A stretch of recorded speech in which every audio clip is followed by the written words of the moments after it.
Kesalahanku. Aku selalu takut untuk menceritakan kebenaran pada mamaku. Bukan karena aku tidak ingin terbuka, tapi karena mamaku selalu meledak duluan. Ia sering bertindak sebelum berpikir, dan aku takut kalau aku memberinya gambaran yang sebenarnya, semuanya justru akan jadi lebih buruk. Tapi kali ini rasanya berbeda. Entah kenapa aku percaya padanya. Aku bahkan sempat berharap pertemuannya dengan pastor bisa membawa sesuatu. Entah itu jawaban, tanda, atau jalan keluar dari hidup yang menahanku. Tapi jauh di dalam hati, aku tahu itu hampir mustahil. Surat dari gereja sudah keluar, dan kalau gereja sudah menyatakan sah, bukankah itu berarti semuanya final? Benar atau salah, kalau sudah disegel, tidak ada yang namanya perceraian. Itulah yang selalu kupercaya.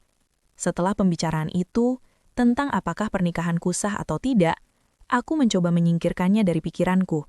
Aku hanya ingin menikmati waktu yang sedikit itu, berbicara, tertawa, bermain dengan Jeremy, sampai teleponku berdering lagi. Bersiaplah dan temui aku di lobi. Aku sudah dekat. Dan begitu saja, ketenangan kecil itu hilang. Saat aku masuk ke mobil, suasanaku masih lebih ringan dari sebelumnya. Mungkin karena ia membawa Angel, mungkin juga karena untuk pertama kalinya, aku merasa ada sedikit harapan di dalam diriku. Harapan untuk apa? Aku tidak tahu. Hanya harapan. Dan itu sudah cukup. Bobby mulai bertanya tanpa henti. Ingin tahu setiap detail tentang kunjunganku. Apa yang kulakukan, apa yang kukatakan, apa yang mamaku katakan. Aku menjawab sekenanya, menutupi bagian tentang pernikahan dan pastor. Ia tidak perlu tahu itu. Tapi seperti biasa, ia tidak bisa berhenti. Ia beralih ke hal lain, menuntut penjelasan kenapa aku lama membalas pesannya. Aku bersama mama. Aku hampir tidak pernah bertemu dengannya, sementara aku tinggal denganmu setiap hari. Haruskah itu jadi masalah hanya karena aku telat membalas? Jawaban itu tidak memuaskan. Wajahnya berubah lagi, kembali ke wajah yang kukenal, muram dan sulit ditebak. Di satu titik, aku melihatnya menahan ludah di mulut, kebiasaan yang selalu datang sebelum ia meludahiku. Tapi kali ini ia menahannya. Aku tidak tahu berapa lama lagi aku bisa hidup seperti ini. Menunggu ludah berikutnya, selalu waspada, selalu takut. Kami sampai di rumah. Ia duduk di sofa di depan televisi seperti biasa. Saat ia menyalakan TV, langsung muncul acara gosip. Wajah yang familiar muncul di layar. Zain, pacarku sebelum Bobby, yang dulu selalu berlebihan dalam segala hal. Beritanya tentang kekerasan. Pacarnya melapor ke polisi. Aku tidak kaget melihatnya. Sejak awal aku sudah merasa ada yang tidak beres dengannya. Ia bukan hanya dramatis, tapi juga mudah marah, dan tidak mengejutkan kalau akhirnya ia melampaui batas. Aku masih memikirkan itu ketika Bobby yang tak jauh berbeda darinya ikut berkomentar. Hah, itu mantanmu. Jijik kayak banci. Beraninya cuma sama perempuan. Ucapan itu membangkitkan sesuatu di dalam diriku. Aku teringat masa awal hubungan kami. Ketika di depan mamaku, ia berkata bahwa satu hal yang tidak akan pernah ia lakukan adalah memukul perempuan. Katanya hanya pengecut yang memukul perempuan. Ia bahkan pernah bilang ada satu tangannya yang tidak boleh dipakai untuk memukul orang, entah tangan kanan atau kiri, karena ada garis lurus di telapak yang katanya pertanda kalau ia memukul seseorang dengan tangan itu, orangnya bisa mati. Ia punya banyak cerita seperti itu, aneh dan penuh takhayul, setengah ancaman, setengah pamer, seolah ia orang istimewa, orang terpilih. Ia tertawa melihat Zain di layar, tapi entah kenapa amarahku ikut naik. Tanpa sadar aku tersenyum kecil, lalu menatap matanya. Jujur saja, kataku, apa bedanya kamu dan dia? Memukul, meludah, sama saja. Malah mungkin aku lebih pilih dipukul. Diludahi itu lebih hina. Itu pertama kalinya aku berani melawan, walau hanya dengan kata-kata. Mungkin karena aku baru bertemu mamaku.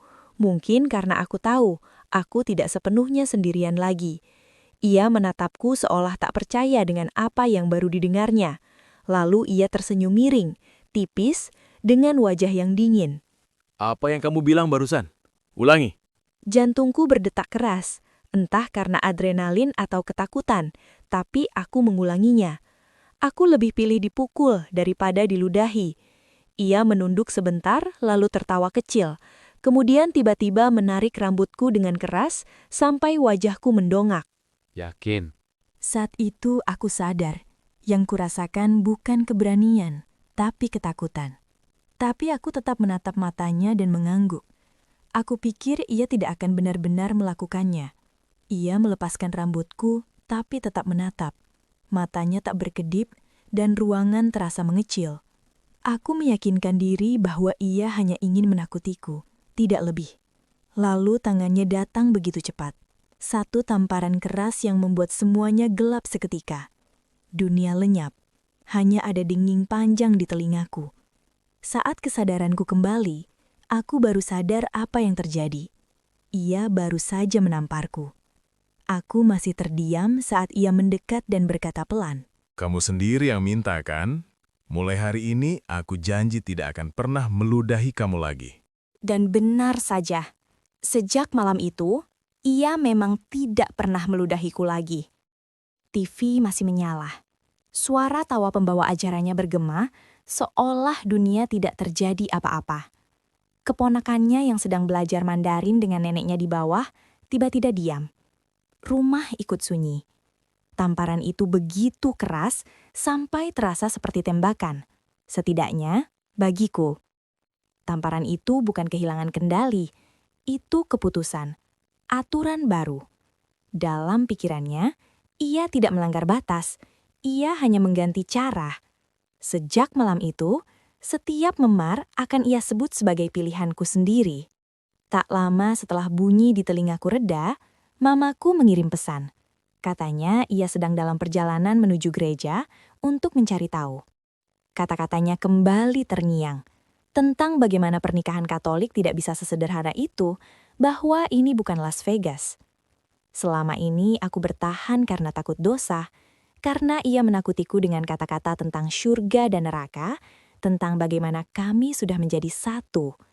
Tapi bagaimana jika sejak awal kami tidak pernah menjadi satu sama sekali? Bagaimana kalau aku sebenarnya tak pernah benar-benar menjadi miliknya dan aku tak punya alasan apapun untuk menerima semua ini?